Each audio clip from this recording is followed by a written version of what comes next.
It's time for the Ella Johnson Show.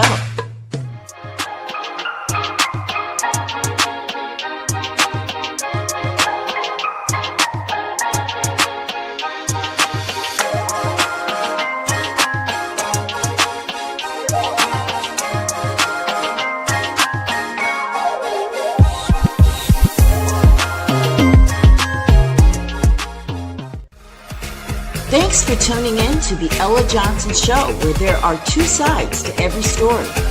Enjoy the broadcast.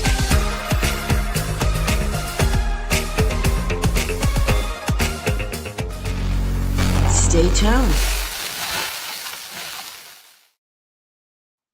Hello, everyone, and welcome to the Ella Johnson Show. Listen, I am super excited about tonight's broadcast. I knew it was going to happen, that we would have this show about politics and what's going on with this administration. The internet is exploding with what happened the other day with Charlie Kirk. And so I thought we need to talk about this. And Doris and I were just like, you know what? Yeah, let's do it. Let's talk real, because they know we can talk real on the Ella Johnson Show. My other guests are trying to get in, but I wanted to bring this group together tonight because these are people that are civil rights activists in their blood, and they know a lot of history. They have been there all up and through it. So I wanted to get the right group of people before we decided to bring this to the Ella Johnson Show. Well, we're here tonight, and I want to thank you guys for tuning in. If you're watching from YouTube, I appreciate you so much from watching over there, but please do me a favor and subscribe to the Ella Johnson Show. If you're watching from Facebook, thank you as well. But do me a favor and just share the broadcast. This is going to be a very real conversation tonight, because there's so many things that we need to talk about that I think are looked over in the legacy media. I think that they're only touching the surface. And then we have people that are responding to Charlie Kirk and how he was killed, and it was brutal. And I think we should talk about it, right, Doris? Well, I am here as your guest, so we'll see. I I want to say thank you again for having me on as a guest this evening, and I look forward to having the other two gentlemen on as well, and that's Professor Gene Tenney and Ray Fauntleroy. So I'm hoping they can call in as well. Oh yeah, me too, because they have a lot to add to the show. So I want to introduce you, Doris, because you are just a legend in your own right in Polk County. She's right here in Florida with me, guys. She is a Polk County trailblazer, 32 years in talk radio. She served as the executive producer and the host for the show Our Voices. She has authored several anthologies. She is the first African-American female to serve on Polk County's Charter Review Board. She is the NAACP Gold Life member and the former Lakeland branch president, NAACP. She organized Florida's first Juneteenth celebration, guys. That's huge. Now, not only did she organize the celebration, but she also organized the first Juneteenth Film Festival, as well as the first Central Florida Rodeo, right? The That's rodeo. correct. Yeah. I love it. And she did it for 5 years. Now, she's had a 47-year relationship with her husband, who is now with the ancestors. And she's a mom of 2 and a grandmother of 6. And my new best buddy, Doris Bailey, welcome to the Ella Johnson Show. Thank you so much, Ella. It's good to be with you again. Awesome. I think we got Gene. Let's see. Is he there? And he is. Hello, Gene. I'm so glad you made it. Can you hear me? Tap to unmute. No, he's not muted. It doesn't show that he's muted. Well, this is Gene Tenney.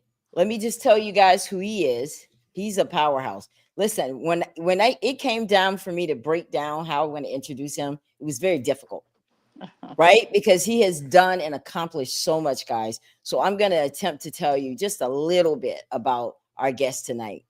He is the founder and co-director of the Dos Amigos Fair Rosamond Slave Ship Replica Project. His publications, the publications that discuss his research on the history of the Middle Passage, these are the ones that carried that. The Journal of African American History, Florida History, Flavor Magazine, and Isla's Bilingual Quarterly. He was an adjunct professor of English, humanities, and art appreciation at the Miami-Dade Community College. He served as a linguist for the Black Dialect Project in Los Angeles while maintaining and continuing his grad studies in linguistics at UCLA. Now, his wife, Dr. Wallace Ham Tinney, and he together, they have 2 daughters. So, welcome to the Ella Johnson Show, Dinizulu Jean Tinney. I'm not sure if he can hear me, but at least you guys know that we have a powerhouse here with us tonight. I'm not sure. Can you text him just because I can't text Okay, him? and he's also a history baker too.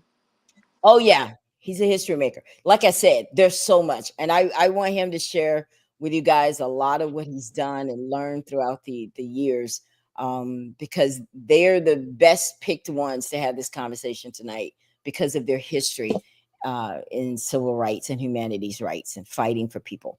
So I think that let me see. I really don't want to start the conversation without him. So I need to make sure that he's, let me text him, guys, because I don't want him to miss out on any of this. I'm not sure because he's not muted, so I don't know what's going on his side. Can you hear me? Live TV, guys, welcome.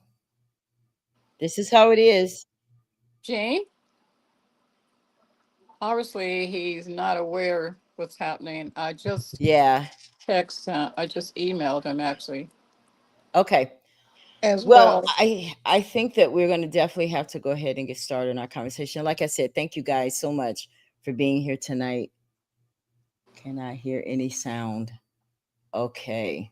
So he can't hear anything. I'm not sure why. All right, maybe he's going to get out and come back in. So, what we're going to cover tonight, I think I He's selected. on. Jane, I apologize. Ella, he's on, but he's unable to hear any sound. I Yeah, don't know why that is. That's what he I'm not. just sent Yeah. the message. Can you type in there and say just get out and go back in? Okay. That's usually the best way because he had Okay. sound earlier. I don't know what happened. Okay. So tonight, We'll go guys, ahead. so tonight these are the subjects that I want to touch on, Darts. We're gonna talk about these recent lynchings. I want to start there. 2 young men lynched in Mississippi. Now, we all know that lynching is a very sore subject in this country, especially for African Americans. Now, people will say, well, Ella, Blacks were not the only people that were lynched. That is true. In fact, I have some statistics for you when it comes to that. From 1882 to 1968, there were 4,743 lynchings in America, in this country. Now, out of that, 72% of them were Black. Okay, so you're right. There were other people that were lynched. Nonetheless, it was a public, brutal murder that was used to terrorize people and control Black people. Okay, so now here we are, 2025, and we find, and I want you guys to know something. There's nothing new about what happened this week with these 2 men being lynched, because Doris, I remember back 5 years ago in California, it was the same type of thing, same MO. We had 2 men who were also hung. I don't even know if they resolved those murders, but it was the same thing. No connection, no sign of any there was no sign that there was any kind of foul play going on.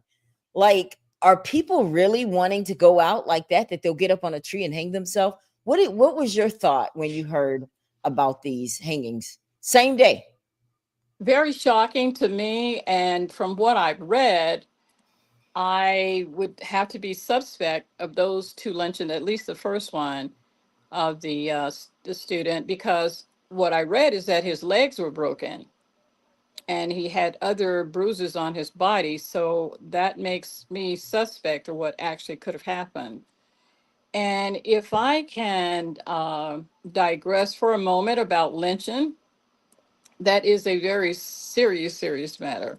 And of course, for years and years in the 1800 and beyond, our ancestors were lynched and everything else happened to them. And so I too had a great grandfather who was lynched.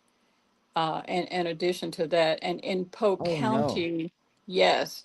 And so in Polk County, we have had at least 21 lynchings over a period of time. And I have identified, because I've coordinated with EJI, and so I have identified some of the places where these men were lynched.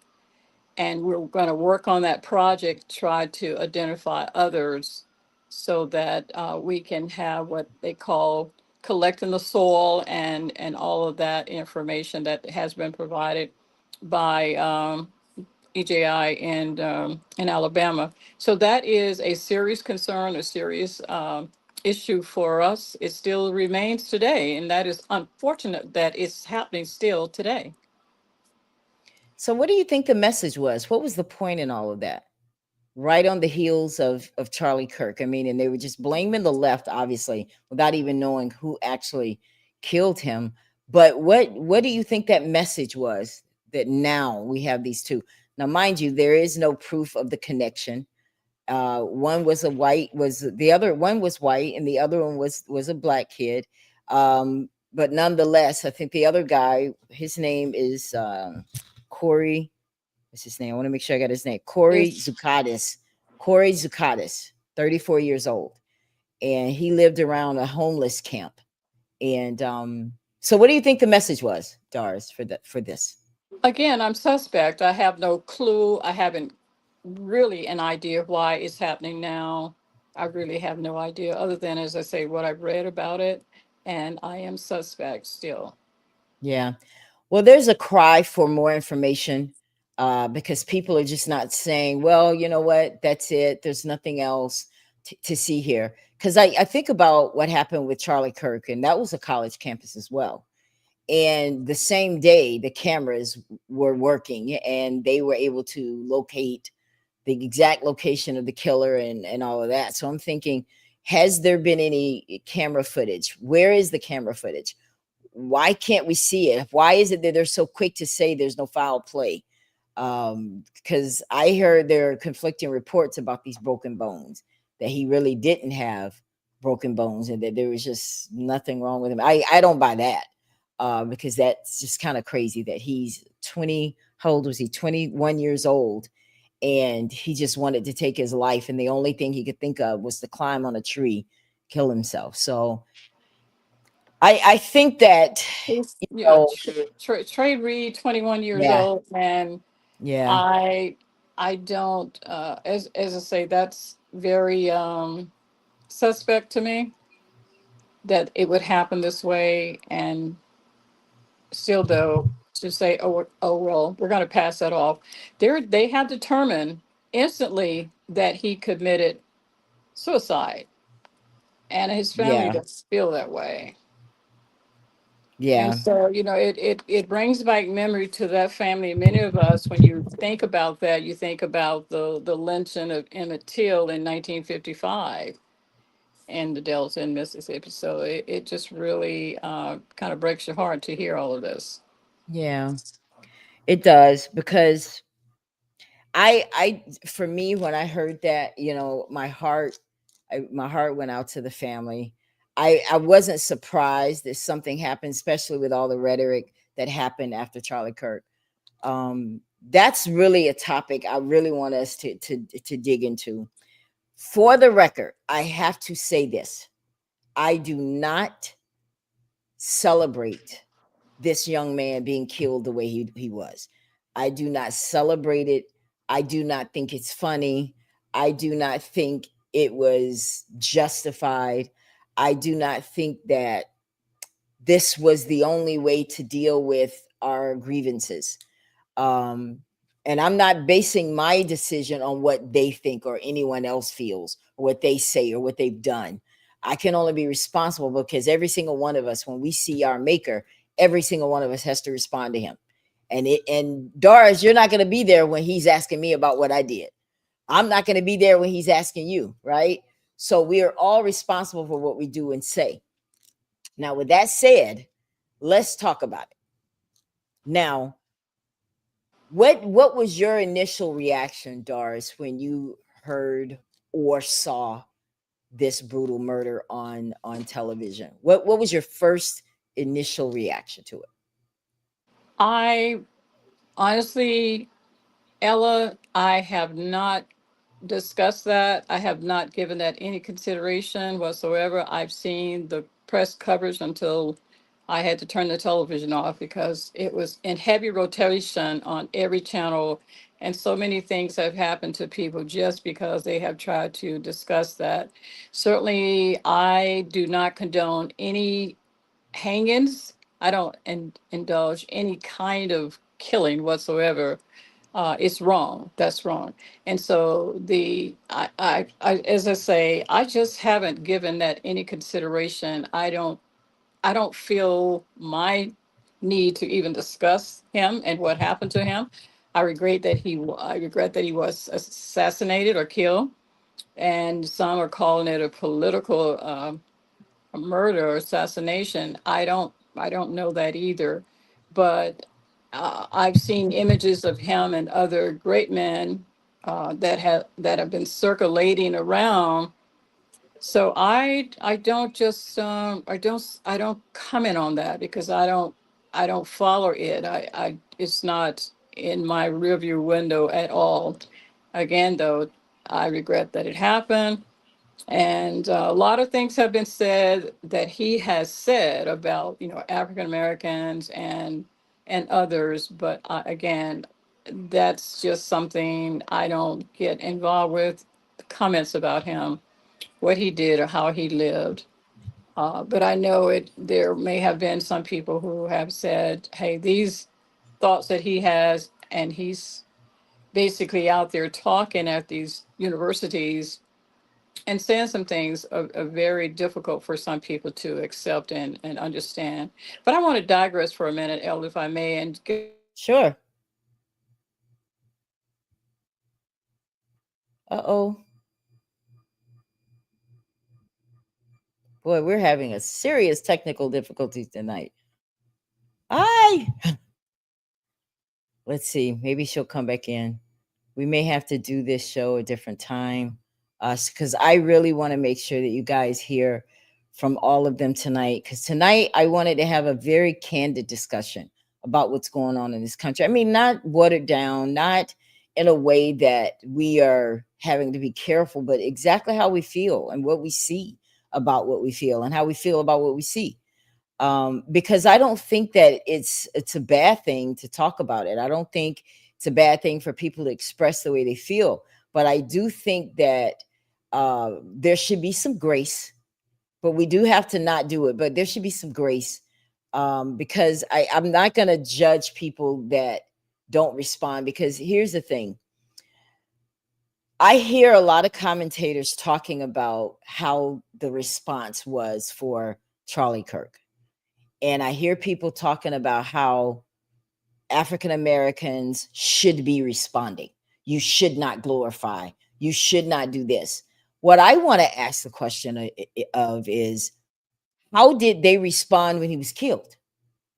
Because you can't talk God and then act like something else and then expect people to treat you like you're God. I mean, you're putting yourself on a pedestal because you're Christians, but we need to talk about the initial response. The initial response was to blame people, not knowing who did it. The initial response was to talk about the left, not knowing who did it. This was not an act. It doesn't have to be political. The responses have been all political. This was an evil man that killed Charlie Kirk. And from what I can see, it was one man that fired that shot, one shot, and it killed him. How did that become a black thing? How did African Americans become the killer?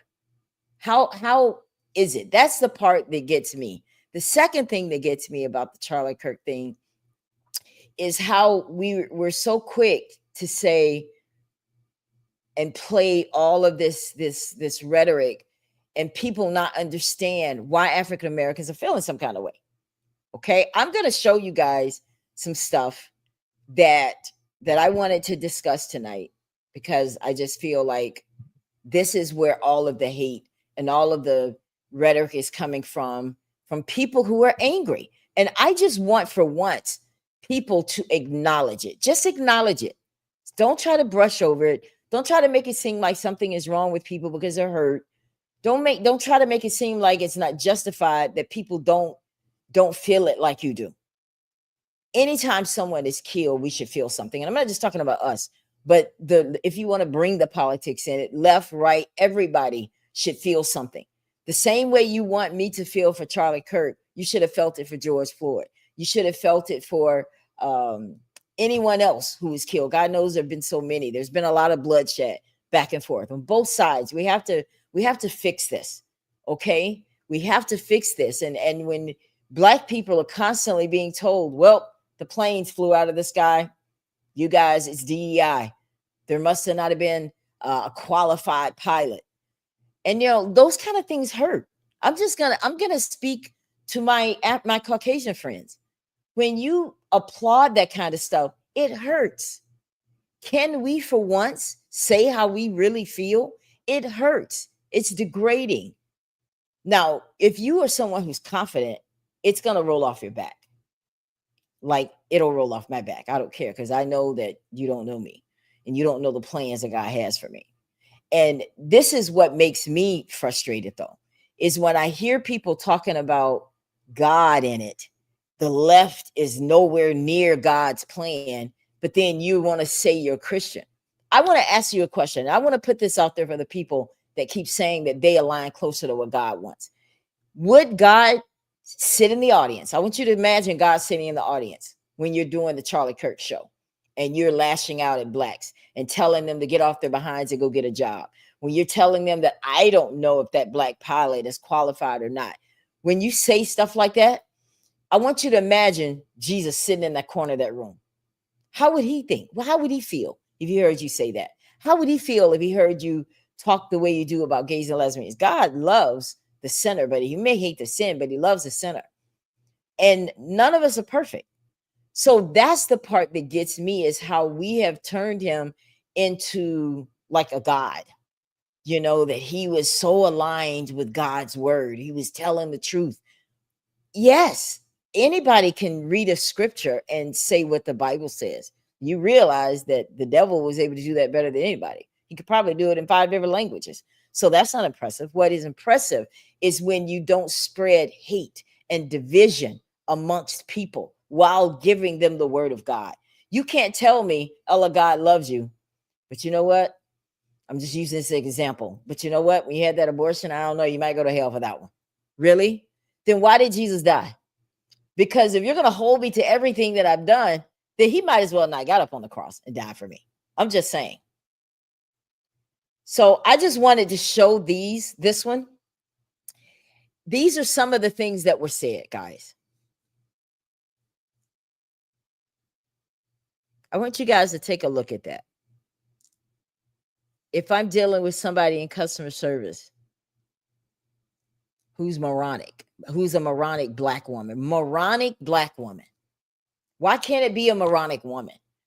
Have you ever called a place of business and got a moronic person? Did it matter whether they were Black or white? See, this is what I'm talking about. And I think that what was happening is the need to play both sides. Okay, guys, it looks like she's back. I see you, Doris. There you are. Yes, Gene called me, and so when he did, it knocked me off. But he's going to try to come in also from his phone. Okay, good, because I really want him to be a part of the conversation. So welcome back. Thank you guys so much for your patience out there tonight. I'm really trying to get this team together because I really think it's going to be a great conversation. We can get this technical part of it done. So I was going on and on about the Charlie Kirk thing, because that is part of one of the things I wanted to talk about tonight. but not too much. I just wanted to really appeal to people who are celebrating his death. Okay, we got it out of our system. And I know the call is always for us to play the higher road, when we need the higher road to start with the people that initiated it. When he was killed, that was the time to take the higher road as well. It's not just on the responders, but it's also on the people that when he was killed, of course, that hurt his wife, his family. And I feel for his wife and his kids. Like, they have to grow up without their father. Like, come on. And anybody can understand what that feels like. We're not that cold that we don't feel something, right? I know I'm talking to the right people. You got to feel something. If you're human inside and you've ever had any kind of dealings with God, you have to care about that. But at the same time, it's time for the divisive talk to end. And I'm talking to the president, because that's where it started. How can the head be the mess maker, right? It has to start with that head. You guys are leaders. Congress, you're leaders. Come on. I'm so disappointed with what's going on in our country. I just have to be real, Doris. I really do. I have to be real Oh, about it. Let's I, see. I, I, yeah, yeah. There we are, Gene. Can you hear us now? I can hear you now. I Oh finally, my gosh. I mean, like, 26 minutes in, my goodness, I knew there were brilliant things being said, and I was missing it all, but I took your advice to leave and come back in, and that's what did it. Good. So, Good. had I Good. been a little more advanced technologically, That's which okay. means a lot younger, I'd have figured that out. No, that's okay. Anyway, It matters that you're here now. So I did introduce you. So did you hear your introduction? You heard all of that. heard You're nothing. I heard amazing. nothing. So, You hear it? but it's all good. Okay. It's all good. You can play it back. Well, it was all good things. Like I was telling everybody, it was very difficult to say everything because I don't know, your resume is like 5 pages. It's an essay. Oh my So God. Oh, yeah. I should have sent you the 100-word version. Right. Okay. no, it's okay. It was All right. interesting to read about you though. I mean, you've really, you've done a lot. You've accomplished a lot. I'm proud of you. So, awesome. I think it's all good. But I want you to start. We're going to talk. Let's go back and catch you up. We started out talking about the hangings. You heard about it. Yes? I know very little. I just heard something, uh, I guess 2 nights ago, and I came home and I looked it up, and there were two different incidents. Um, Yeah. one black man, one guy, white man, and I don't know if any more information has come to light about that. Has it? No, they basically said there was no foul play and that there's no connection between those two. And that's pretty much it. They're Right. called for calm and all this stuff. And our university, we care. And the people are like, nah, that's not good enough. We need you to pull the cameras. And what I was saying earlier is that when Charlie Kirk was killed, they were looking for those cameras to work right away. And that's how they were able to apprehend the killer, is because they were able to have access to the cameras. So I'm thinking, I know there had to be some cameras. So I don't blame them for not letting it just die. But I was asking Doris, and I'm going to ask you now, what message do you think they're trying, or whomever, because they said there was no foul play, but hello. What message do you think this sends in this country when people see that?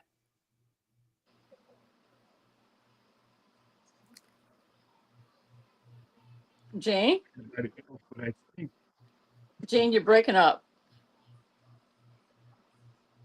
okay, let's see. There There you we are. go. There you Is go. that better? Okay. Yes. Um, yeah, I think, okay, we've entered this twilight zone. It came with the first, iteration of, the first Trump term, where, um, you know, truth does not have to be acknowledged or respected. Evidence does not have to be acknowledged or respected. So you can just make pronouncements and take actions based on whatever you claim is happening. Oh, Washington, D.C. is so ridden with crime that that's a national emergency. We got to call out the National Guard. And there's no, there's no guardrail, there's no checks or balance. And so what happens is it puts us in a position, all of us, where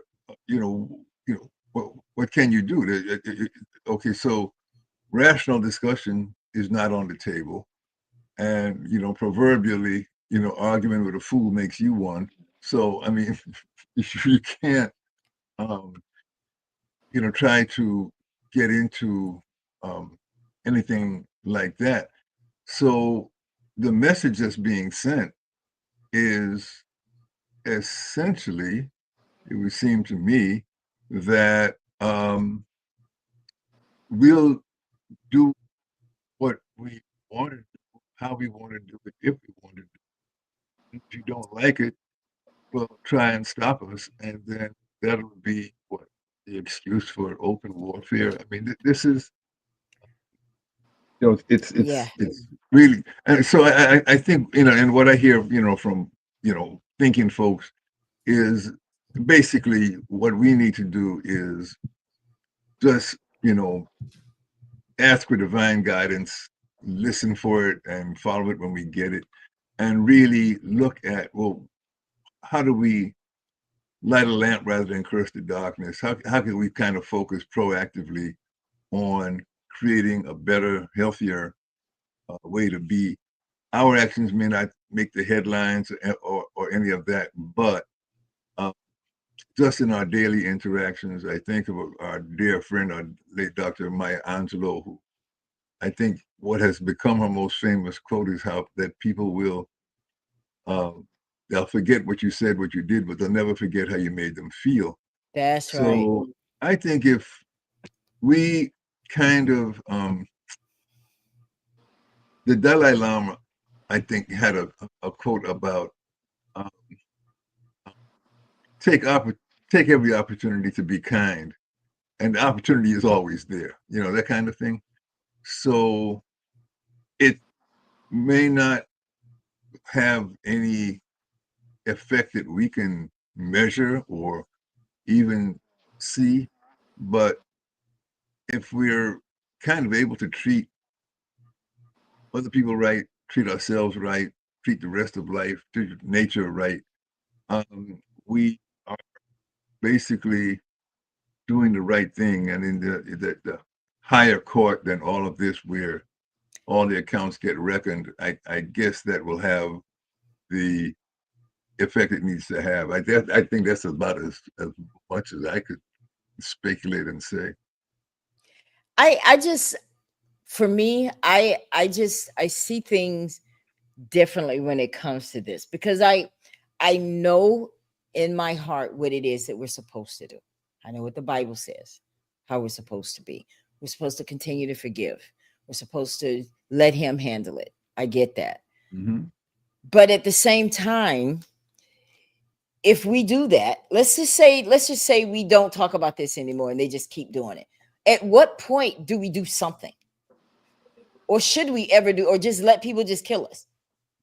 I mean, I know that sounds crazy, but it's like I just I need to hear some kind of solution. Like, what?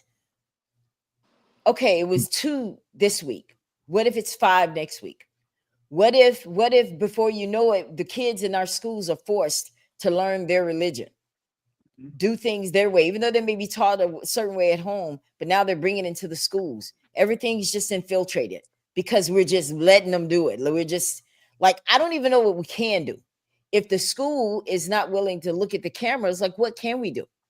Then we have to place a bigger demand. We have to find a way to get something that works. Even in the 60s, they figured that out. With the Montgomery bus boycott, with me being from Alabama, being from where the civil rights movement began. I can remember, Gene, when the bus boycott. Now I can't remember, like really remember. I mean, I'm talking about the story. I've read it, but it worked. Right. Why was that so effective? Why was that more effective? I think the marching was effective, but I think this was more. Doris, why do you think that was more effective than just doing nothing? Yeah, well, we were working together as a people then, but now we're Right. divided. Politically, we're divided. And now it's the civil rights is no longer civil rights, is civil rights. So people think about the money. They're in their comfort zones. They're not going to come out of their comfort zones. They're driving the Beamers and Mercedes, living in the big houses, and they think, some of them, I would say, and this is generic, think they have arrived. And so no one is going to go out there and try to be this, I guess, be this one and all for everybody. And two, they have Yeah. seen, they have seen leaders killed, and so that's a way to for people to say, well, I better not do this. But I think what happens in those situations, and that this is me, is that we have so much hope in one leader when we need to have hope in many leaders and not just one, because that way that one leader can be sacrificed too easily. Say, take for instance, you have someone who does economics, then you have someone who's going to do education, almost mimic what you have as a government when it comes down to us, as opposed to saying, okay, we got the one leader, and this leader is going to take on all of the world problems that we have. That is not the way. It's not going to happen that way. It's not going to be sustainable that way. We're going to have to devise another plan, implement that plan, and stick to the plan. And those who want to be a part of the movement, then they be a part of it. Those who do not, let them go on their way, as long as they don't try to stop what's good for the masses of people. That's my thoughts about it, and I'm sticking to it. I like it. Yeah. Gene, what did you think about what Doris said? Do you agree? Yeah, You want I to add think to it? the great question and her great answer. I think okay, um, what certainly helped the Montgomery bus boycott, and I was around at the time, but I was thousands of miles away. But it seems that a key point that made it work was, and this alludes to what Doris was saying, was the solidarity that all those folk in Montgomery were having such a similar experience with the powers that be That's that true. it didn't take much more than of a catalyst than Rosa Parks' arrest to trigger things. You know, in the same way, when 1954, the Brown versus Board of Education decision, okay, theoretically, the civil rights movement should have started with all the demands right then, but it took the murder of Emmett Till to really galvanize it, where everybody realized, wait a minute, this is, and so in the absence of things like that. Now, ironically, this is exactly what's happening with how this Charlie Kirk thing is being exploited on the other side. I mean, here's I don't know him. I didn't follow, but I mean, he's being propagandized, even I dare say weaponized, um, to kind of rally you know the the, the troops who support that agenda. The other point that Doris made that I think is so valid about these leaders and individuals being moved to headlines and so forth, and I mean it makes me cringe and think hard about our brother in Burkina Faso. I mean, the fact that there's so much attention being drawn to him as a personality, and really, if when we go back to our traditional wisdom, our traditional knowledge, rather than looking for leaders, the whole tradition was everybody is a leader. The whole principle Yeah. of Ubuntu, I mean, some people translate it as, "Oh, I am because we are." That sounds nice, but the translation that I think really comes closer is that it means, I am strong because my village is strong. My village is strong because I am strong. The fact of knowing actually from babyhood that you matter, your life matters, people care, you're you know, you're loved, and um, you know, when a newborn is born in the whole village, well, who is this child and why is he or she come among us? And everybody watches the baby's tendency to see what the interests are, so that, you know, we know that we're all born in the time and place, circumstance that the universe required. So we kind of have a cosmic purpose for being here, you know, in this skin, in this place at this time. And, you know, the purpose of knowledge and education is to know that, so we can, you know, do that. We don't do that. I have a journalist friend who, just on the subject of education, you know, I think he put it really well when he said that, you know, in the rest of the world, the purpose of education is to learn how to live and to live with. Whereas in the United States, the purpose of education is to get a job. And, you know, that's very true. I mean, Don't count we on it. encourage people to be one dimensional, you know. Well, you know, if I'm a school teacher, well, that's what I do, you know. Um, you go to other countries where, well, oh yeah, this school teacher, he or she is also a painter, and she, um, you know, coaches a soccer team, and she does this and she does that. Uh, um, you know, like, we don't have a culture in the United States that really respects. You know, we say we respect individuality and all that, but we don't really respect um, every baby that's born. We don't really grasp. It's just like when we talk about, and I'm jumping track a little bit, but when we talk about, you know, the Middle Passage, because, you know, we just were commemorating that, the idea that every one of those millions of people had an important story to say, Right. an entire story of the Middle Passage that went with that person, whether they perished or whether they lived to give life to new generations. That whole way of looking at life is so alien to this cultural experience, so that I guess the best that could be said about the present situation is that they're doing us the favor of putting us on notice that they really are unqualified and irrelevant to um, be the source of, you know what we do, and you know, by revealing again that, you know, we're in a situation deliberately created that amounts to like a crazy house that has been taken over by the inmates, where, you know, there's, you know, nothing has to make sense. You know, we just thrive on chaos and confusion, and use violence to keep, you know, people in line.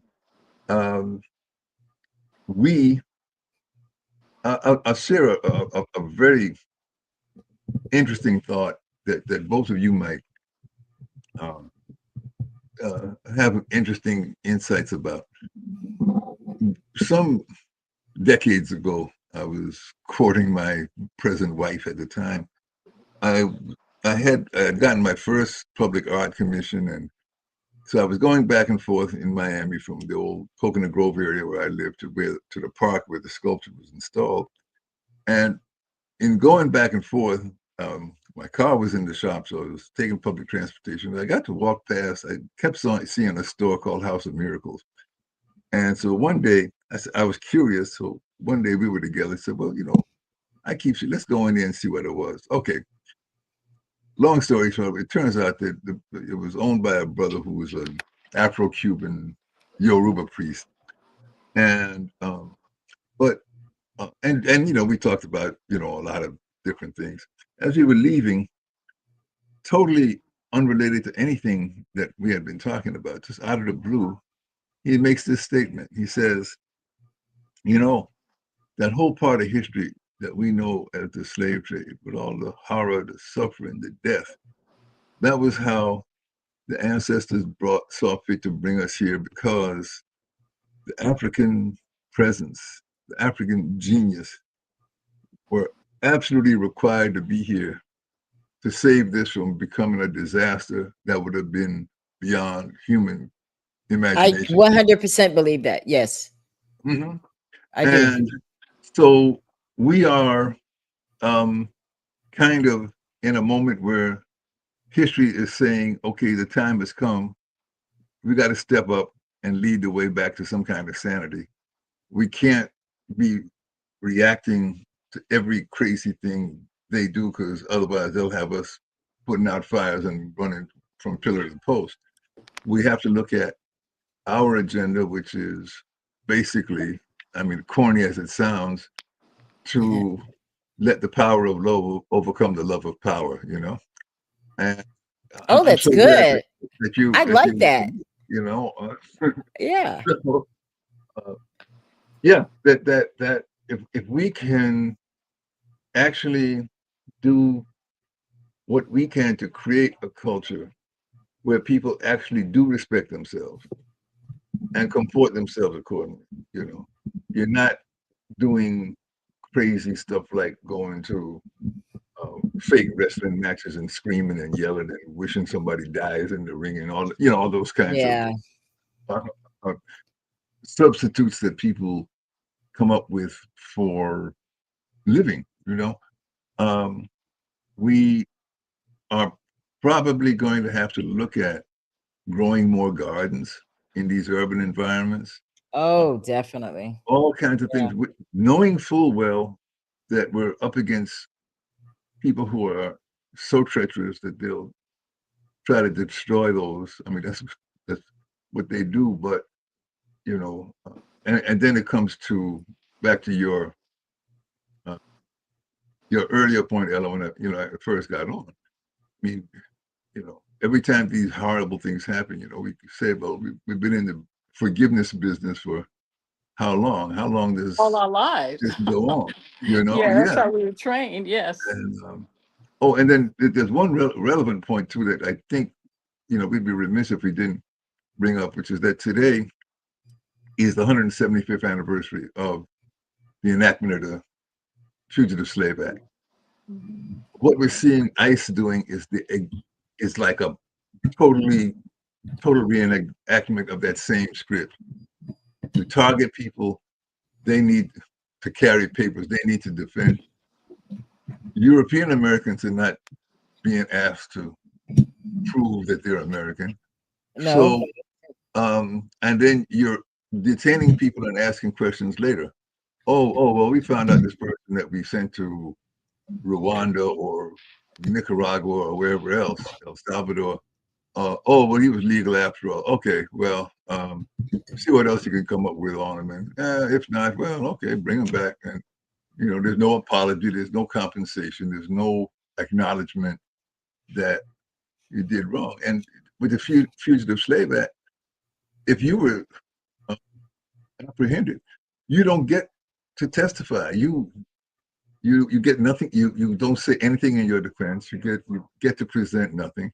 The judge decides whether you're a runaway, as they call, or not.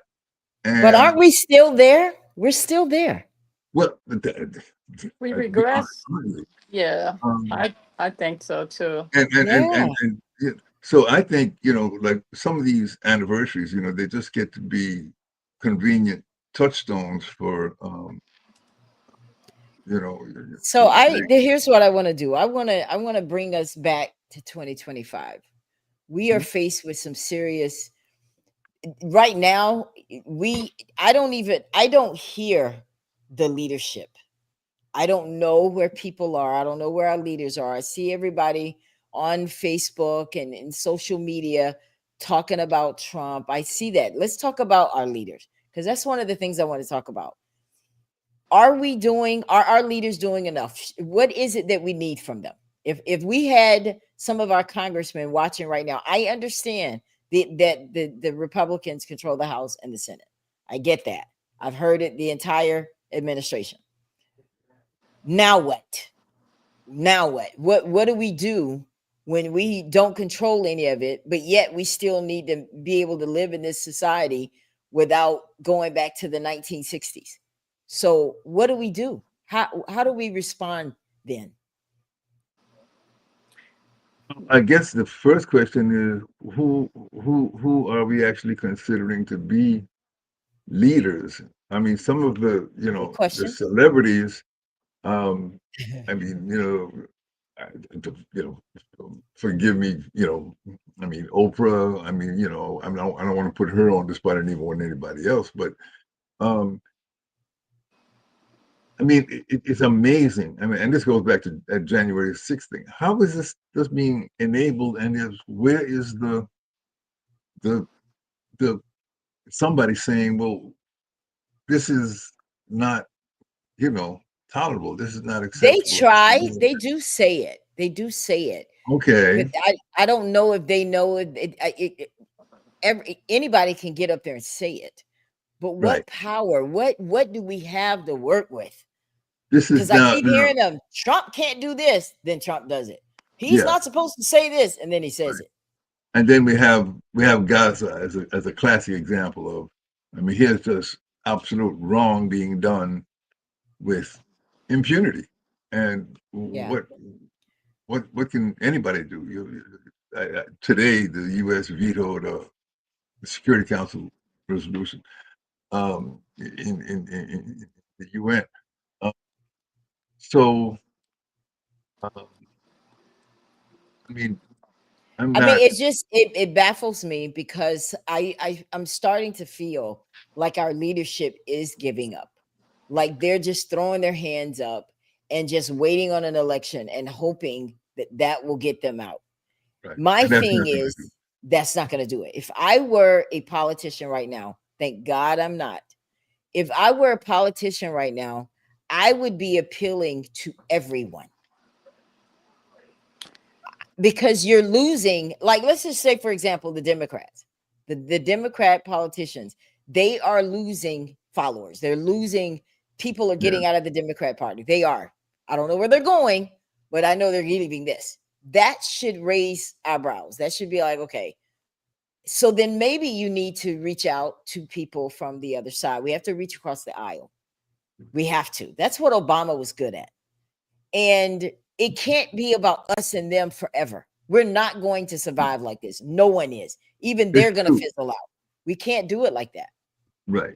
But Yeah. but then Obama's, his outreach was one-sided. I mean, he's trying to build bridges and they're putting up walls and saying, well, we don't care what he has to say, how good it is for the country. We just oppose it because it's him and it's the Democrats and I mean it's like how do you deal with people who are basically, Well, I mean, they didn't listen to him when anything. he was in there either. So, Exactly. I mean, so you have yeah. people who are treacherous, they're ignorant, they're Yeah. fearful. There's all these things that, Now, I mean, I'm not a religious person, but one of the great proverbs um, that I ran into in Brazil was one where they say, "Don't tell God that you have a great problem. Tell your problem that you have a great God." And Oh, I love it. there's some real wisdom to that because it does go back to the fact that look, you know, vengeance is mine, says that we don't know what combination of forces over what length of time created a situation where people from Europe ended up here, and uh, we know that yeah, I mean, the thing of people in other parts of the world deciding that they need African bodies to do work, but also the knowledge, the culture, the spirituality. But that somehow this must not be compensated for. This has to be stolen. Human trafficking. I mean, this was going on across the Sahara Desert, across the Indian Ocean for centuries before the Europeans got involved. And of course, they took it to another level of low. But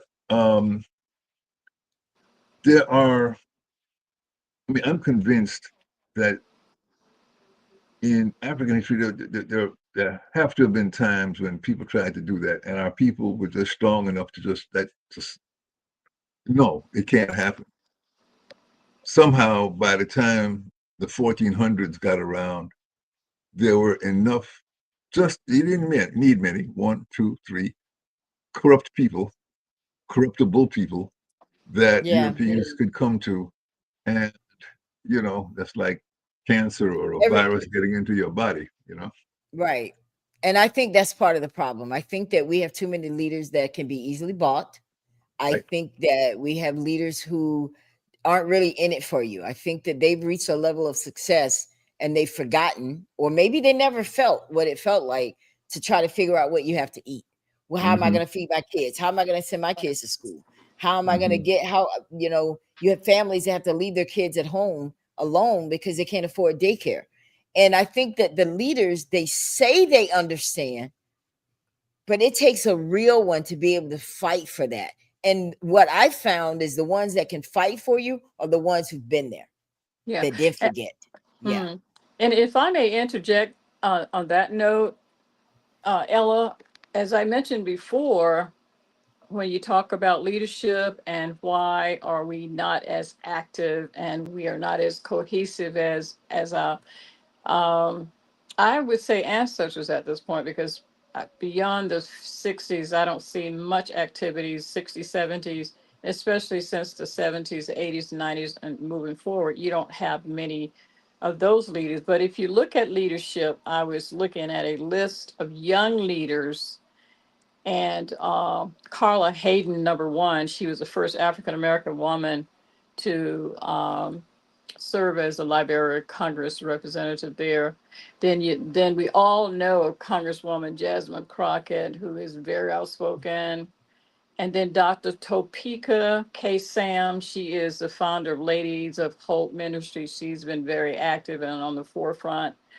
And then there's some other ones out there. They're all young and uprising. Monica Simpson, who Mhm. is executive director of Sister Song. You have Mondale Robinson, the mayor of Enfield, North Carolina, founder of African American Project, uh, Ismail Project, I think that's the name of it. And then, and guess what? Locally in your city, Ella, guess who? And he's thinking about running for governor, and that's Jerry Demons. Oh, And really? yes, Okay. and of course, we all know about Yeah. Maxwell Frost. I think he's a good Right. representative. And of course, I saw someone uprise in leadership when you look at economics development, because she certainly had it going on before she transitioned this year, and that was Inez Long. I mean, Okay. she was president CEO of Black Business Investment Funds. Those were leaders and are uprising leaders who are not afraid of I don't know what I want to say, but they know what they're doing. They know how to get it done without, and excuse my vernacular, everyone, without prostituting themselves. They actually can walk the walk, talk the talk, because they know the system, they work within the system, and know how to navigate well enough to bring others along with them. That's what you have to have for leadership. You have to have someone who can demonstrate true leadership abilities in order for someone else to follow them. And so you don't have, and Jean, you referred to Oprah. I respect her, but she's not someone who I would follow. She did one thing I like. When she stopped wearing her nails, I stopped doing mine too, because that was saving me money. But and I like the fact she's successful. She did make it happen for Oh, herself. yeah, I she like did. that. I just think she's out of touch Yeah, Yeah. yeah, with this yeah, community. definitely, Yeah, definitely definitely. out of But touch. but she's not there. And so there are some other young, strong leaders. If you want to talk about leaders who lead in leadership ability, there are some young youth out there who can do it and will get it done. But I think the problem is, which seems to be problematic for me, is that we're so divided right now. And the divisiveness doesn't Yeah. help us to move forward Yeah. as a cohesive body, because we are divided, and that is by design. The strategy has always Yes. been Yes. to divide and conquer, if I may use that. Yeah. Again, you Yeah. referenced, you had a statement earlier, and I like to harp it back to the fact that, the saying was, life imitates art, art imitates life. And I believe, this is me, this is Doris speaking, I think that life imitates art far more than art imitates life. That's my thought on that. And again, I'm sticking to it. Well, Well, yeah. Go ahead. Yeah. I think the point you made is so key because um, it might be because of exactly what you were saying that we are less divided than we appear to be. It does seem that the whole African world is undergoing this awakening, and I'm just impressed at some of these younger people who they're not even like going into the traditional, pigeonholes. I mean, they might be business minded, but at the same time they're very environmentally conscious and all those kinds of things. And in the motherland, I mean, I mentioned Ibrahim Traore in Burkina Faso. It seems that there's a whole generation who are appreciating him. Like they've had enough of these hustler type, you know, well, I get to be the president or I get to be minister of this and that, and that's my house in England and my Swiss bank account and how I get my kids to go to university and it's this old colonial mindset of oh, Massa giving out goodies, let me be the first one to get it. I think that has lost a lot of the kind of you could hardly call it respect, but unfortunately, I mean, there are people who do respect, I mean, the guy who, okay, he's gonna poach for ivory and rhinoceros horn, and he gets to live. He's making 6 times what an honest, you know, farmer is getting, and well, you know, I think the fact that we might just have a younger generation who's saying no, we don't respect that. We don't want to emulate that. We don't. Um, it's not an overnight thing. I mean, what we're talking about is a struggle that's going to take generations. We know Oh that. yeah. But Yeah.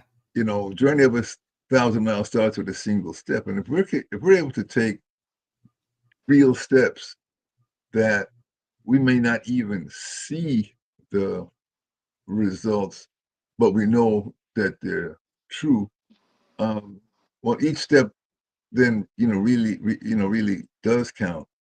And Yeah. uh, Here's what I'd like to see more of. I see us, we talk about Trump, we talk about what they're doing. We have all this theatrics on when they're speaking in the House and the Senate and they're meeting. Oh my gosh. Ooh. What happened to my camera? What happened to me? Hold on, guys. well, we still hear you, You can still hear me, but you just can't see me. Isn't Yeah, right? that something? yeah. Wow, what happened? That is crazy. That is crazy. All kinds of crazy stuff tonight, right? There you are. Yeah. You guys will just see my green screen back there. It's okay. I don't care about that. But listen, what I'd like to see more of is I see the oh yeah, Trump did this, and can you believe? And we're entertained. Entertainment is not going to keep people interested in this movement. First of all, we have to identify what the movement is. I appreciate hearing that stuff, but I want to see the other side of it. Here's what we need to do, people. I need you in your cities. Everybody get registered to vote. I need to hear stuff like that because I don't need somebody to sit there and talk to me 30 minutes about what Trump is doing. I'm a news junkie. I know everything he has said, everything he's doing. I don't want that to be the end of the story, because I believe that is why the Democrats lost in the election, just being honest. Because what was happening is they were made to feel like their opinions mattered on the other side, even though we know it didn't matter. But they felt that. So they felt, wow, they're winning. They're promising us all this stuff. And I don't really get moved by politicians that promise a lot either. That doesn't mean anything to me either. I like action. I like plans. What is our plan? One thing they are committed to is marching every weekend, protest all over this. What results has that yielded? That's what I want to know. The marching, I appreciate it, but what result has that yielded? I feel like what has happened to get the attention of whomever is the Target situation. How everybody came together and stopped shopping at Target. I think that worked more than all the protests that were in every state. I just think that there has to be something that has some substance to it and not look. This looks great. Every state in America right now is protesting. No kings. Okay. And he's still acting like one. Yeah, He's still winning in I court. totally agree. Yeah, if I may, I think though, and this is a strategy that was used, in the '60s and move forward. And some people have begun to see that as a way to bring awareness to issues. And that I don't want to dismiss that, because I do personally believe that that is helpful to a degree. It may not get the action that we all want to have done and seen, because there's some inner workings that has to happen before the marches stop. And so the marches that are taking place throughout the country, I personally believe, because I participated in some of them, I personally believe that there is, of course, a cause and effect. And so that is the effect of the cause, but it's going to work out eventually. It's not going to solve the problem immediately, but it does add value to what the movement is about and what that problem is. I think, Jean, you had a quote early on and it has escaped me now, but I think it ties into the fact that we have to do something. You just can't sit on your duff and say, well, someone is doing this, someone is doing that. You gotta have a plan of action. You got to implement the plan. And I think that those people who are out there doing that, the individuals and everyone else, individual rather, they are trying to say, we have got to do something. We just can't sit. We've got to do something. And so that's their strategy. That's what they know. That's what they feel works.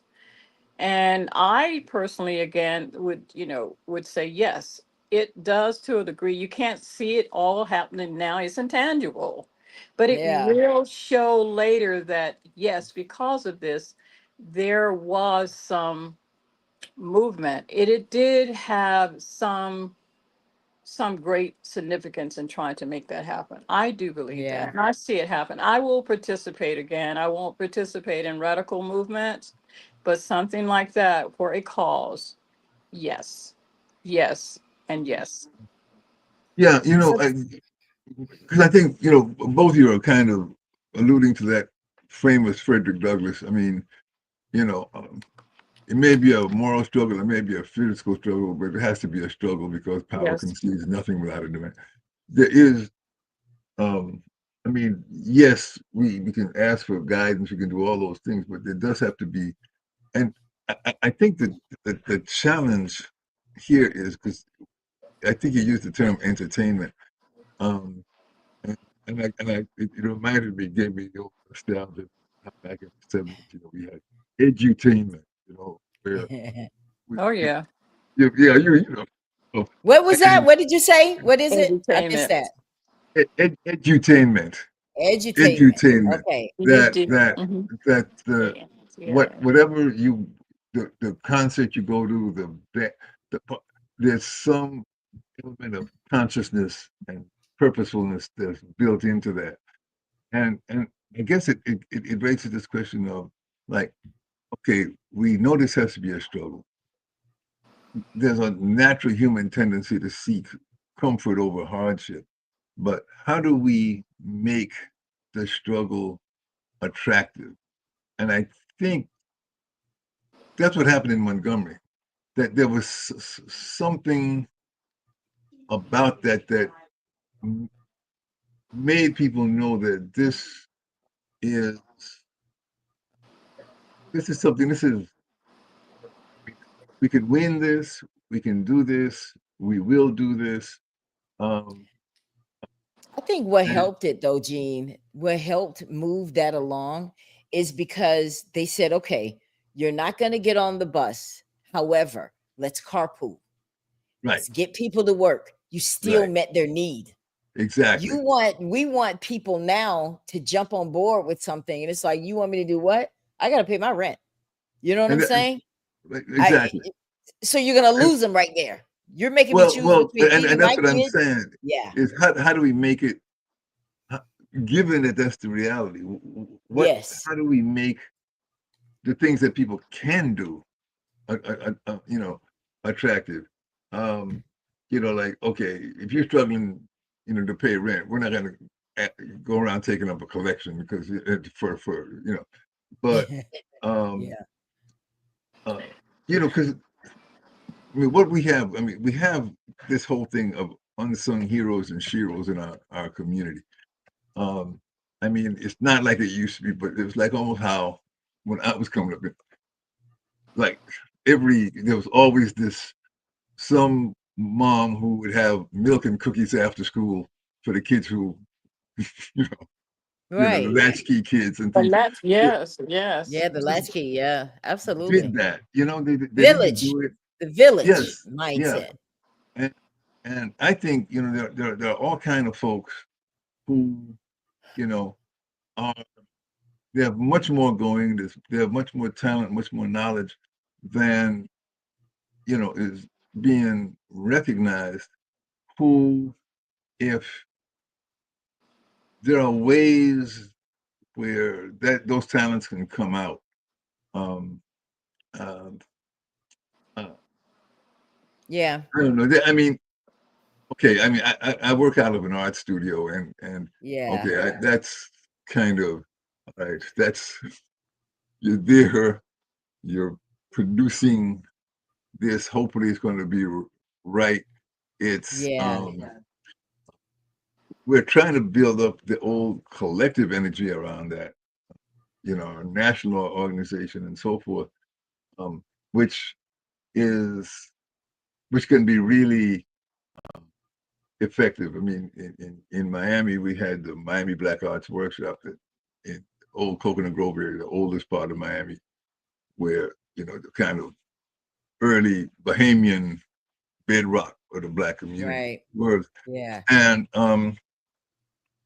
the fact that there was, the kids could come by there after school, draw and do, um, we ended up doing things like beautifying the whole, you know, neighborhood.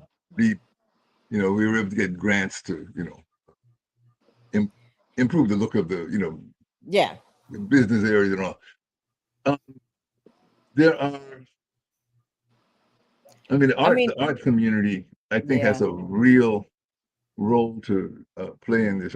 I was just sharing with a friend of mine, the Paul Robeson's famous, the artist must elect to fight for freedom or for slavery. I made my choice. I had no alternative. Yeah. Uh, and um, Toni Morrison has this whole quote. I shared it the other day. We were doing reviving our national artist organization. I was doing a presentation, and it was about how there needs to be ceremonies, altars, places where things get remembered, where things get honored, and so forth. And and artists have to do that. And if you remember Tom Feelings, our late great artist, Yes. um, he told me about the context of that Toni Morrison quote, and it kind of relates to our conversation, which was that she was being interviewed in England, and the interviewer was asking her, said, well, she notices that Black Americans are not kind of reminding the world of all of the horrors we've been through. Uh, we're not, you know, is that because, people don't consider that to be important? Um, Well, I don't think we consider it to be important. I don't see there being a concerted effort on us trying to understand our history. I think that's part of the problem, Gene and here was Doris. I so here really was do. her Point, here, yeah. here was her answer to the question. My answer would have been, well, we're not a crybaby people. We don't roll like that. But her No. answer was, she said, well, let me answer your question with a question. How could you think about those things and go to work in the morning? I mean, when you really think, and then from that she kind of said, but the creative artists, that's tho- these are the people who have to create these rituals, these altars, these places, these sacred Mm, okay. experiences where regular folk do know, okay, there's a mural that you pass on your way to work every day that speaks to you. There's a those kinds of things where we're validating our, not that it needs that, but you know what I mean. Our existence, but letting our children know that they come up in a neighborhood that is not materially looking like Right. some of these nice manicured places, but if it's just alive with art that that honors you, that Right. you can see, well, this is, and I've been very blessed, and Doris has been a witness to some of these same experiences of. I've been very fortunately blessed to have just seen these moments where I just saw people, their life, people just transformed in the moment just by being in the presence um, of art. We had high school kids come to our local cultural arts center. Yeah. They take the tour, they shuffle into the gallery, prepared to be bored. Yeah. Before we can finish our little 2-minute thing, they're already looking at the art on the walls, and I said, well, next thing you So know, they're asking questions like professional art critics, and yeah. you know, So and what do you think about what's happening in our country right now with this administration trying to strip away all of our history out of the museums? Talks about slavery too much. It's too harsh. We don't want people to see the real side of America. the, What yeah, what do you think about that type of thing? I was responding to that today. And Yeah. I sent out an email. And in fact, you'll get a chance to look at it. And like, okay, you want to ban this image? Well, then let us spread this image all over the place to everybody that we can reach. The the brother Gordon or Peter, you see him, with the scarred back. Oh, Yes. you all want to hide Yes. that? Well, we're just going to put it out there. And Yeah. I mean, I can almost imagine them in my mind's eye. This thing crossed my mind. I could almost see a Yeah. mural on Yeah. Martin Luther King Boulevard where you just take that image and just repeat it. It's like, so like it's there, and like, yeah, you want to erase this? Good luck. you know, Yeah. And because yeah. Go ahead. I'm sorry. no, I go ahead and finish your thought. I apologize. I'll go ahead when you're done. No. Yeah. Our response to that has to be the exact opposite. Everything that they're trying to erase, we lift up, uh, and, Yes. and we spread, Absolutely. and Absolutely. and just do it in just all kinds of ways. You know, um, I don't know. I mean, are there things that kids can carry to school and share with their friends? That are there, um, you know, Uh, something that keeps haunting me is like the foster care system. It almost seems like at some point I'm going to have to figure out a way to just connect with those kids, maybe with the art or something, where, no, you may not even know who your mama or your daddy is, but you have a mama and a daddy and ancestors, and you're just as many as anybody else, and you're as valid as That's anybody right. else on That's this right. planet. And don't let Amen. any and see that those kinds of things, even though we're we're dealing with um this was one of the realities that the African liberation movements had to come to terms with. It was like, okay, like in Angola, Mozambique, so-called Portuguese Guinea, Guinea-Bissau, and those places. Yeah. And they would, you know, start their own schools in the bush and all that kind of thing but they realized that as you liberate more and more the territory of your country, and you're measuring that by, okay, these people are no longer, they don't have to pay taxes to the Portuguese. They're no longer, the Portuguese authority don't dare come in there anymore, that kind of thing.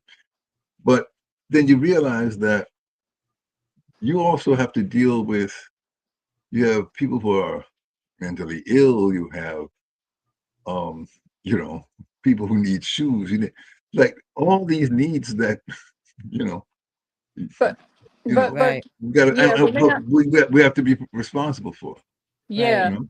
Yeah, and I want to say, I want to digress for a moment. Once again, Gene, when you talked about what you all are doing in the art world there in Miami, and that is key, but every city doesn't have that mindset, uh, that concept, those people who are out there are going to make sure that happen.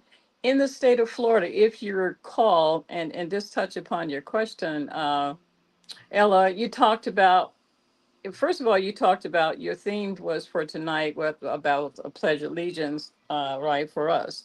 And so there is something that we can do, but in the state of Florida, in what was it, 2022, Florida has now the Stop Woke Act, right, that came about. Yeah. Yeah. And certainly, it happens. It prohibits teachers in the schools, or it happens in the workplace. The Yeah. concept is about race, and I want to say, whoever does this in terms of race or has said that there's only one race, that's a human race. We Right. That's have right. ethnicities, and so if you were to address that legally, you probably could if you're talking about race, but it's only one race. And then so they talk about gender, and all of this falls back into systemic racism and privilege that has been ongoing from its inception. So that was Individual Freedom Act 2022. Then we fall into the Florida Senate bill, which happened here in the state of Florida, which was HB 999, and that passed in 2023, which then heavily restricted DEI programs. Yes. Major minors in the DEI, Yeah. hiring based upon identity and all of that. But what we look at now is what we see before our eyes every day with no credentials. So you can become an ICE agent without even a high school Right. have it. I mean, and so a high school degree. But these people start off with what do you get, $50,000 just to sign up, and you get paid Yeah. $100 a year And they're salary. getting and they're Yeah, getting bonuses and everything. that's Yeah. the bonus. The $50,000 is the bonus Yeah. to sign, to sign up to be hired. And so we have Uh some very restricted laws that are coming about all over the country now. yes. So we have to look at that. And one other point I'd like to raise too is, Gene, you all are very probably good at what you do because you have working minds. And when I say working minds, I mean you have minds that are working together to make things happen for the good of humanity. Whereas some places, especially since AKA integration, which was not integration, it was desegregation to a degree. But we don't have those close knit communities anymore where you can have the Right. village, as you referenced earlier, Ella. We don't have that village area anymore. But I think it would be incumbent upon our churches and our community centers if they would then make sure that they step up and make sure Hmm. that they reinforce what needs to happen in our communities as it relates to our history. And then I have to say, even in our household, our mothers and fathers, grandmothers, aunts, cousins, whoever taking care of these young people. We've got to enforce that too within the home setting. That's where it should come from initially. But I'll be quiet now on that one. But yeah, it's critical. It's very critical. Let me throw this out too, because Yeah. I think this uh, buddy of mine that I just met recently shared this, and it was really, I thought, very insightful. We talk a lot about racism, and that rises to the political stage a lot. And he pointed out something that I must admit, as real as it is, I hadn't given much thought to it.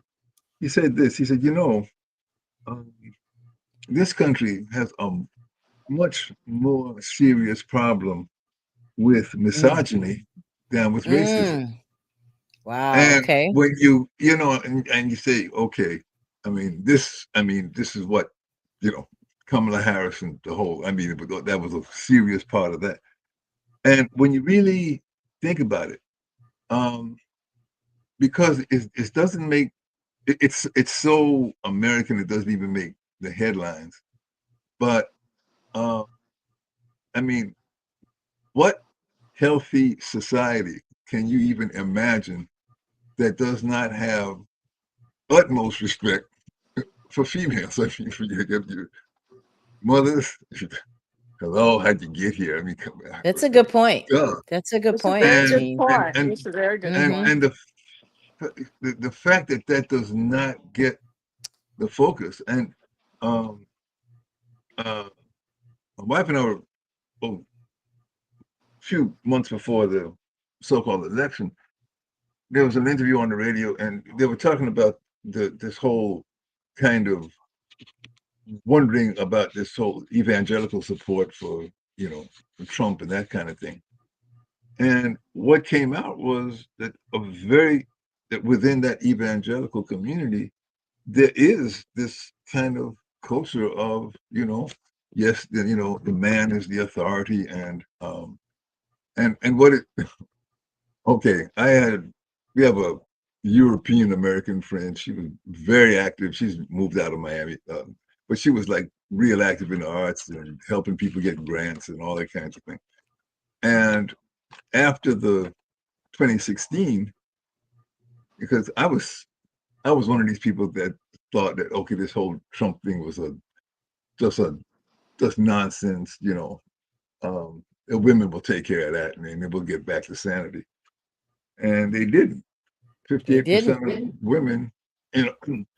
And so I'm visiting our friend Mary. I said, but something that just surprised me was the thing without missing a beat. She said, well, they voted the way their husbands told them to. Just Oh yeah, I've heard that one. You like, think Yes, so? You really yes, think wow. so? yes. Wow. And I'm saying, You you think mean about to that. tell me that 30, 40 years of feminist, womanist struggle just went up in smoke?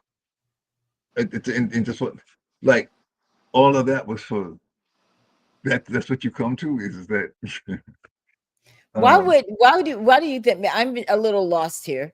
Why would we think that a woman would vote the way her husband wants her to, and she has to just abandon what she feels or what she's seen or what she's experienced?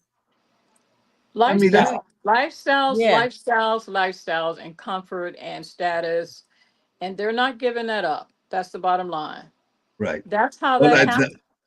that's what I came to, was that, you know, Hmm. going along with this has given me a certain level of, living in, why endanger But that? why But I do we think think do we we have to think come yeah. as we are being called to step up and kind of Yeah. lead the way back to sanity. We're the ones, we're gonna have to put that on the table, that this business of just assuming that, well, male privilege it's, I mean, But back to the election though, do we think that's the only reason? Doris Well, and Jean? uh,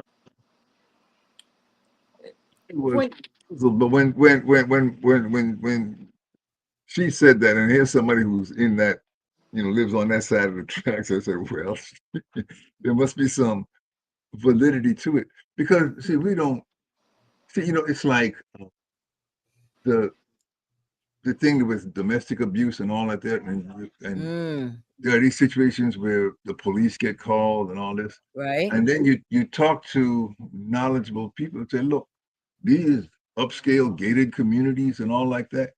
I mean, you got children witnessing knockdown, drag out, you know, Absolutely. Mm, and nobody calls the police, nobody, yeah, and then I yeah, mean, the I mean, God knows. I mean, but that's some of that's the people we're here today because of the washerwomen, the domestic workers, and domestic workers. You're gonna go work at this home. The woman hires you, and then here comes husband with yeah, his demands, and she yeah, goes in the room and has a drink, and yeah, uh, and she, you have this now. Oh, we're not supposed to bring up anything that's going to make, but these things have yeah. to they have to Absolutely. this has to be Absolutely. confronted, and to Absolutely. use race and all that as a red herring to distract us from. Well, okay, before we get to the what about misogyny here? What come on, what's our history here? What's the yeah. story? Why is this okay?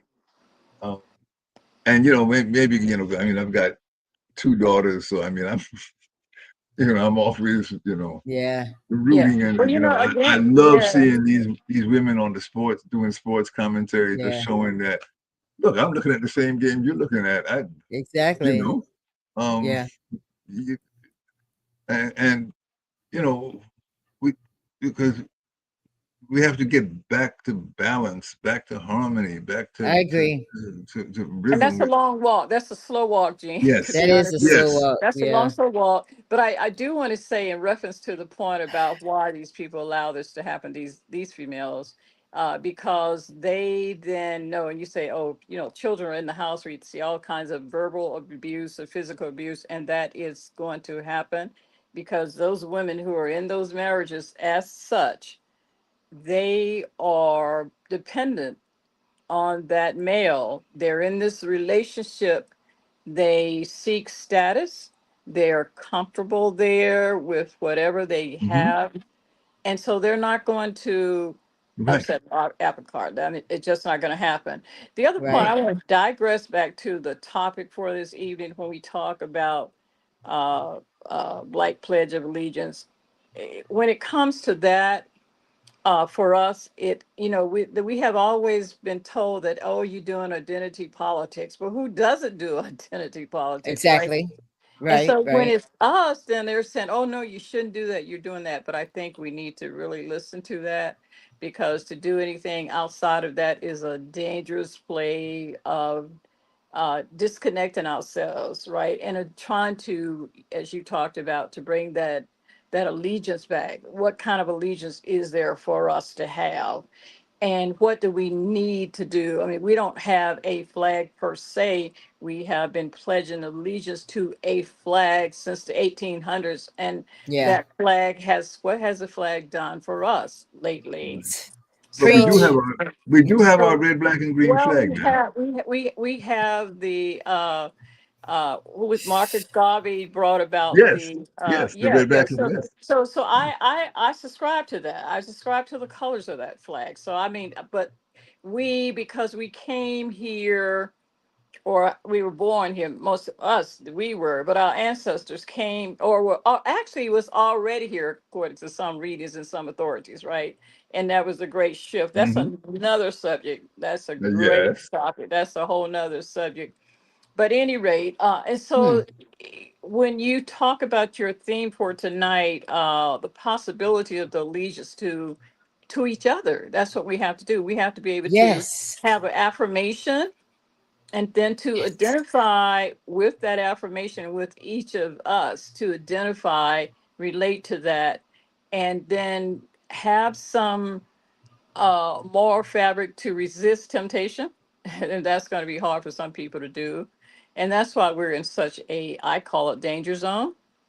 And then one other thing, Gene, that you reference when you talk about these women, look at The Maid, the movie The Maid, as that's a prime example of what could happen and does happen in some of these settings and these homes. So I'll leave on that note, but I just wanted to. I have to see that movie.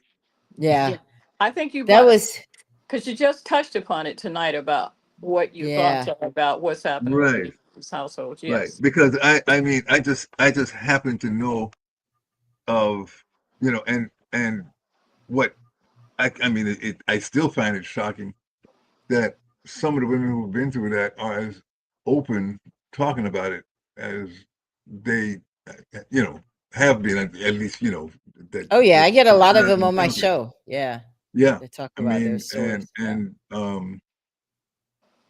I mean, we had, So yeah, this is, yeah, see you know, America just thriving on having, okay, there's a reality that everybody knows, and then there's the one that we talk about, and everybody's supposed to, oh, the emperor is not naked. I mean, yeah. Oh, breaking up the where we conversation. come Right now, from, I'm trying to run through the China shop with no clothes on. Oh gosh. Yeah. So I like what you were saying, Doris, because we definitely got to wrap it up, guys. We're almost done for tonight. I like what you were, how you were breaking down the Pledge of Allegiance, the Black Allegiance, and how you were saying that we definitely need to be on one accord. But you said resist temptation. Can you expound upon that a little bit more? What did you mean when you say we have to learn how to resist temptation? Temptation to do what? Oh gosh, I used the big P word early on, and then again, no disrespect to anyone, please, but the word, and if I can be real, well, maybe there are people out there who have our skin tone, and the saying goes, they are not our kinfolk. But those are the Kim people folks. who Yeah. make it dangerous, a danger Yes. zone, as I talked about. And so when you talk about having communities come together and work on having some kind of affirmation, which leads to identity and the allegiance to each other, we have to first establish that the allegiance that you talk about, Ella. So in order to do that, we have to understand exactly and adopt some kind of affirmation that deems necessary for us to support each other, not be so Yes. expansive or restrictive. And we need to do that. And so make it a foundation, a basic foundation, something simplified if you want it simple, but make it so that we can be able to withstand. Again, I reference the danger zones, withstand that and support each other until we start to do that. And we have some very talented, gifted people out here in this world. I've seen a lot of them. I meet them often, who I are bet. really doing Yeah. wonderful things, and they're not broke. And when I say broke, they're not broke, not monetarily, they're not broke morally, they're That's not right. broke intellectually. Hmm. And Good. they are still doing, they're still holding this AKA allegiance. And so those are the kinds of people I love to work with and engage with, and also have my children around, because they're going to learn from these people. These are the people that I want to influence and impact their lives, not some of these other people who are in that danger zone box and they're broke, morally bankrupt. Those are the That's people right. I stay away from. And those are the ones that a lot of times are on the mic. And that was what brought me to this show, is because I want to hear, what is the message? Well, everybody's all over the place. You have where we say this over here, and then you got this person criticizing what they just said. And it's like, it gets confusing sometimes. So because Dr. Martin Luther King Jr. definitely advocated for the Pledge of Allegiance that we were saying. He advocated for that to mean something. And when we look at that, indivisible, with liberty and justice for all, we haven't held up to those ideals in America. And that's what Dr. Martin Luther King was fighting for back then. So if we're so far removed from that, do we need another type of allegiance? We need to regroup, and we need to figure out, okay, what is it that we want? What is it that we're trying to do, and how are we going to get there? And I'm not saying we got to do it by laughing at somebody being killed, because I don't agree with that. I have to say that again. I don't like when I see that on social media. I don't like when I turn on the television and I see all these people. Oh well, he got killed. I mean, okay, I understand we're a little bitter about some of the things he said. I definitely didn't agree with a lot of stuff he said, but I definitely felt something when I heard and I saw him get killed in front of his wife and his children and his parents. You know, you have to feel something. As Americans, we can't ever get to a place where we stop feeling, okay? Because now if we want to bring God into it, which I think we should start with God and end with God, we have to remember some of the things that we were taught and we grew up on. Now, I've heard people say this, and this is going to get a little controversial, but that's what we do here on the Ella Johnson Show. People say religion is what hurt us, is what hurt the Black race. Why would someone say that, to put that in the mix and say that religion is what hurt the Black community? What do you think that comes from, Gene? I'm gonna let you answer first, and then Doris. Yes.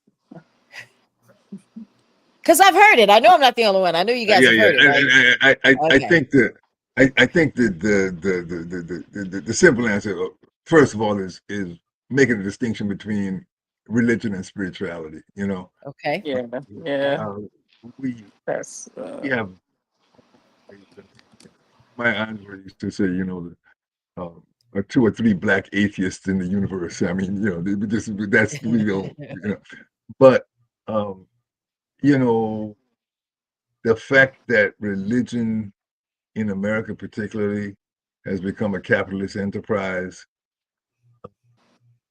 it kind of, I mean, I've been to some of these mega churches, and, you know, I'm thinking about, okay, you have foster kids, you've got kids that, I mean, this thing is still with us, that issue of children who are born to addicted mothers into the world going through cold turkey withdrawal, so that they're now, you have all of these things, you have opportunities that could be created, and here you are paying tithes, taking up love offerings so that your pastor can have a Bentley or a private jet. There's something, you know, I mean, I you know, I guess I'm one of those, look, the Bible does say pay your tithes. I've read the New Testament. I mean, you know, you know, and I don't see a single instance anywhere in there of Jesus taking up a collection. Oh, brothers and sisters, you know, for us to carry this work on now, we're gonna need the building fund that lasts for 20 years. Yeah, I hear you. Okay.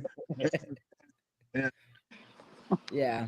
And then, of course, you know, the fact that the preachers and pastors have always been kind of the first line of, you know, our adversaries using them to control us, threatening them, you know, like, you know, listening at the door to hear what they're preaching, and holding over them that, you know, if you, so I mean, all that's you know, part of, but it just seems that if, and I know if is a very useless word, but you know, we're able to reclaim our spiritual practices, our rituals, because, you know, God knows we have them. I mean, you know, that's, I mean, African sciences, I mean, all those things, that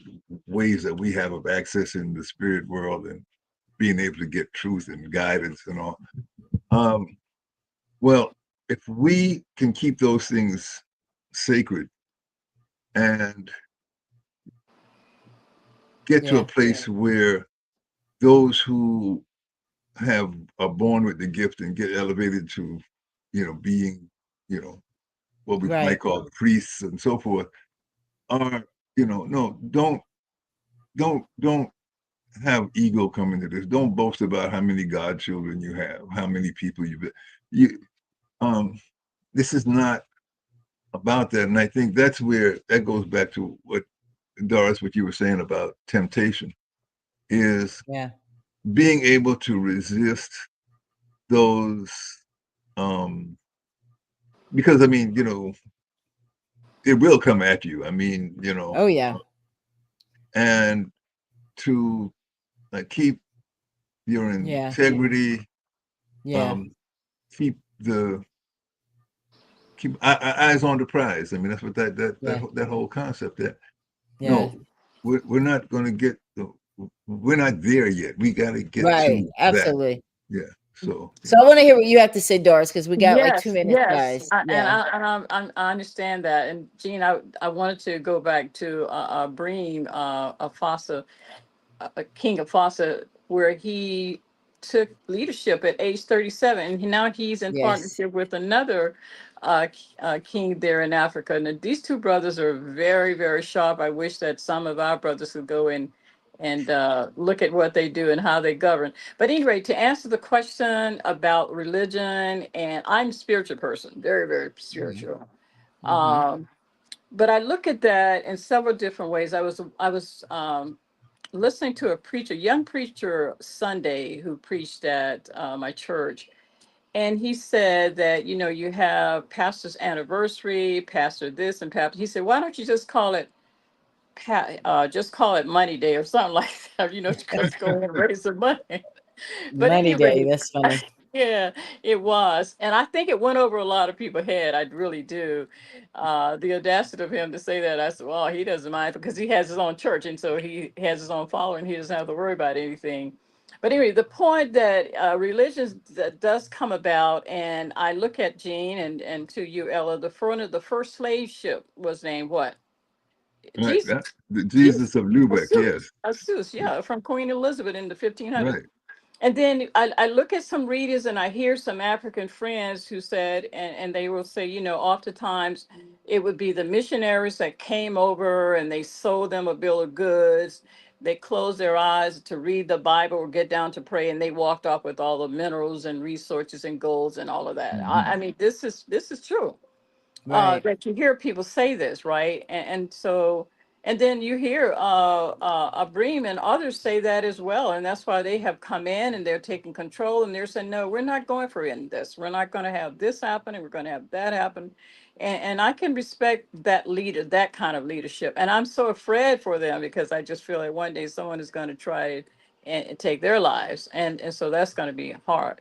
But Yeah. anyway, I just harping back to the Bible, how it was used during slavery, if I can fast Yes. forward from the days of the 1500 Queen Elizabeth.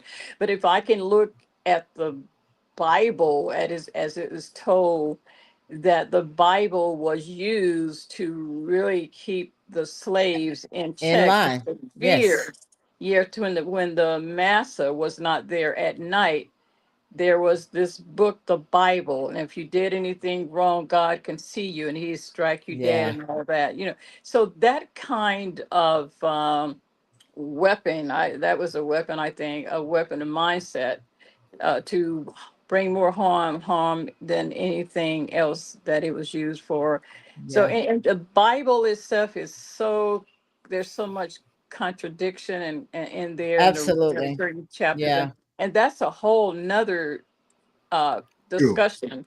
Yeah. Uh, I was Yeah. told three things that we should not discuss now, and I know we're going to touch on all these adventures at some point in time, but you shouldn't discuss religion, politics, and sex. I don't know if you've heard those three as well, but it's I never just heard good. the sex one. Yeah, No, no.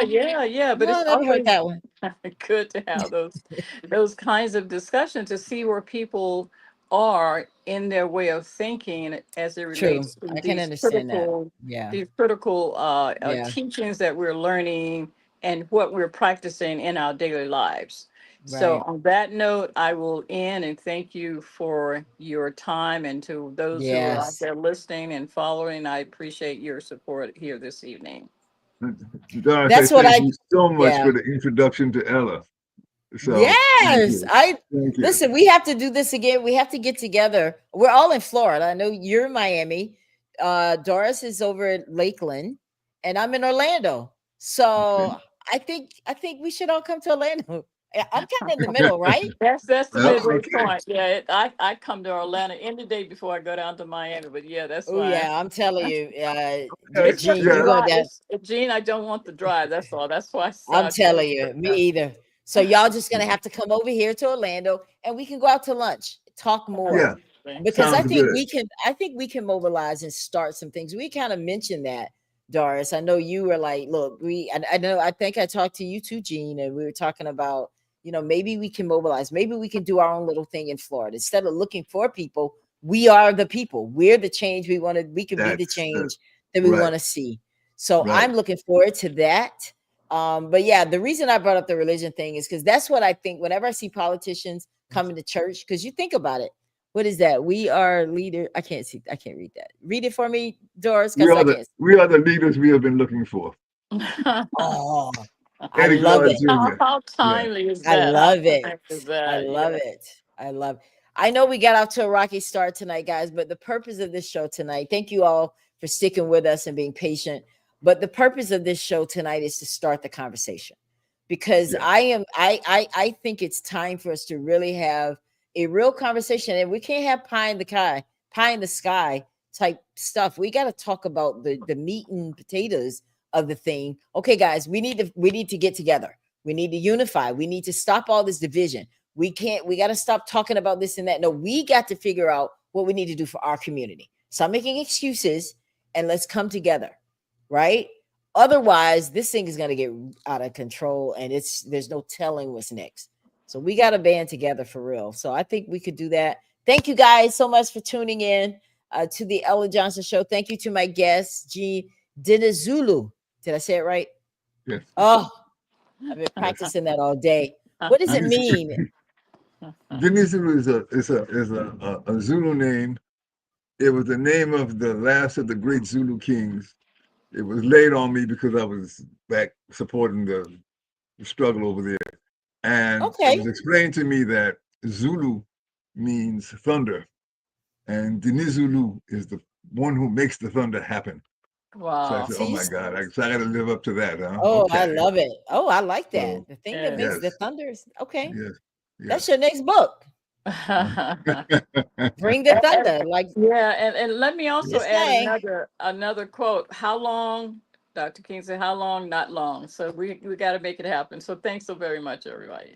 No problem. Thank Thank you you. guys. Everybody, Thank this you. show will be broadcast. We'll rebroadcast it tomorrow, 3 p.m. Eastern. So thank you guys again for tuning in to the Ella Johnson Show. And we'll see you next time. Have a great All evening. right. Good night. Take care. Thank you so much for tuning in to the Ella Johnson Show. We'll see you next time. We are supporters of the Ella Johnson Show. We live in South Korea. We have been watching Ella Johnson Show for like a year now. And we love her show. Her show is very inspirational, motivational, and educational.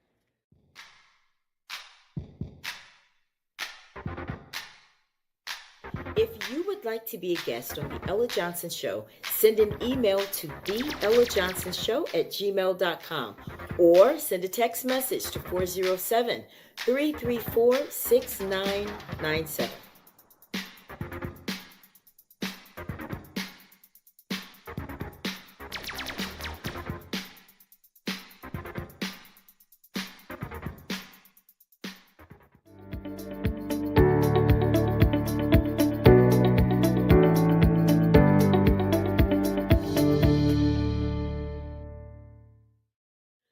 We love Ella Johnson Show.